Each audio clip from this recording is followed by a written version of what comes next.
प्यारे बच्चों, कैसे हो आप सभी। उम्मीद करती हूँ आप सभी अच्छे होंगे, स्वस्थ होंगे।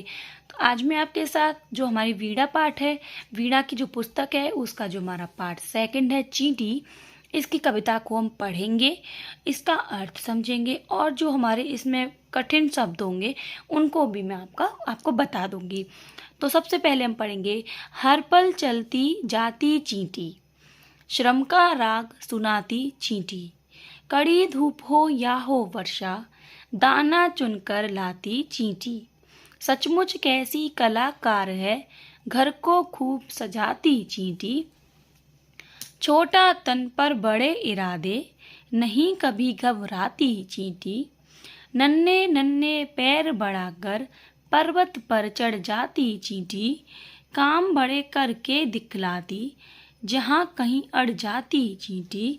मेहनत ही पूजा है प्रभु की, हमको यही सिखाती चींटी।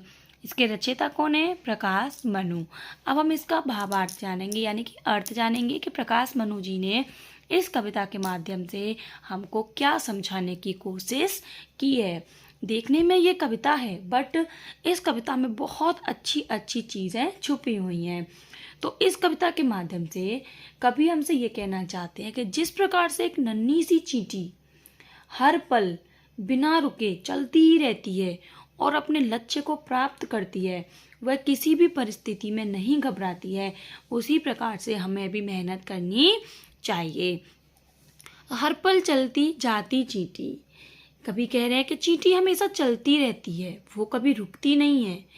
श्रम का मतलब होता है मेहनत, कठिन परिश्रम, यानी कि चींटी हमें हमेशा मेहनत का गीत सुनाती है।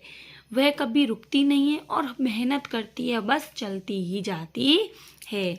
कड़ी धूप, कड़ी का मतलब है तेज धूप हो या वर्षा, चाहे तो तेज धूप हो, चाहे कितनी भी तेज बरसात हो रही हो, लेकिन चींटी अपने लिए दाना चुनकर जरूर लाती है।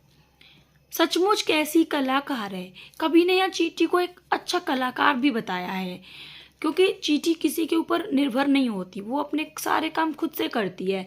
तो घर को खूब सजाती चींटी, चींटी अपना घर भी बनाती है और अपने घर को अपने नन्हे नन्हे पैरों से बहुत सुंदर सा सजाती भी है। इससे हमें यह सीख मिलती है कि हमें भी हर समय मेहनत करनी चाहिए, चाहे हालात जैसे भी हों। अगर हम लगातार मेहनत करेंगे तो हम ज़रूर सफल होंगे। छोटा तन पर बड़े इरादे, अब कभी कह रहे हैं कि चींटी जो होती है बहुत छोटी सी होती है, देखने में बहुत नन्ही सी होती है, लेकिन जितनी वो छोटी होती है उसके इरादे उतने ही बड़े होते हैं, यानी कि उसका दृढ़ संकल्प जो होता है वो उतना ही बड़ा होता है। नहीं कभी घबराती चींटी, चींटी किसी भी प्रकार के काम से घबराती नहीं है, चाहे वो काम कितना भी बड़ा हो, चाहे वो काम कितना भी छोटा हो। नन्हे नन्हे पैर बढ़ाकर, चींटी जितनी छोटी होती है उतने छोटे छोटे उसके पैर भी होते हैं, और पर्वत पर चढ़ जाती चींटी, नन्हे नन्हे पैरों से ही वो उस बड़े से पर्वत पर भी चढ़ जाती है। अर्थात हमें यह सिखाती है कि मेहनत करने से हम कितने भी ऊंचाई पर भी चढ़ सकते हैं। काम बड़े करके दिखला दी, नन्ही सी चींटी है लेकिन काम वो बहुत बड़े बड़े कर देती है, जो कि हम खुद करने से डरते हैं, लेकिन वो छोटी सी चींटी सारे कामों को आसानी से कर लेती है। जहाँ कहीं अड़ जाती चींटी, चाहे वो कैसी भी हो, वो कितनी भी मुश्किल हालात में हो, लेकिन वो डरती नहीं है और हर काम को आसानी से करके दिखाती है। वो अपने लक्ष्य तक पहुंचती है। मेहनत ही पूजा है प्रभु की, इससे हमें यह सिखाती है कि मेहनत ही भगवान की सच्ची सेवा है। अगर हम मेहनत नहीं करेंगे तो हम अपने जीवन में कुछ भी हासिल नहीं कर पाएंगे।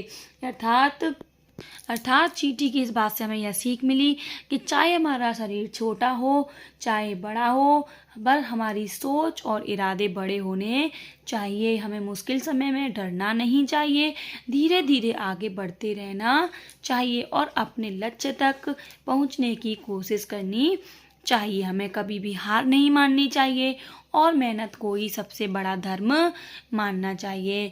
तो बच्चों, आखिरी में इस कविता से हमें क्या सीख मिली कि हमें हमेशा मेहनत ही करनी चाहिए। हर हालात में हमें लगन और हिम्मत से काम लेना चाहिए। कोई भी काम मुश्किल नहीं होता है, बस मेहनत से ही सारी चीज़ें हम हासिल कर सकते हैं। तो ये हमारी चींटी कविता का भावार्थ है। उम्मीद करती हूँ आपको समझ में आया होगा। अब हम नेक्स्ट वीडियो में आपको इसका अभ्यास प्रश्न करके बताएंगे। तो तब तक के लिए धन्यवाद।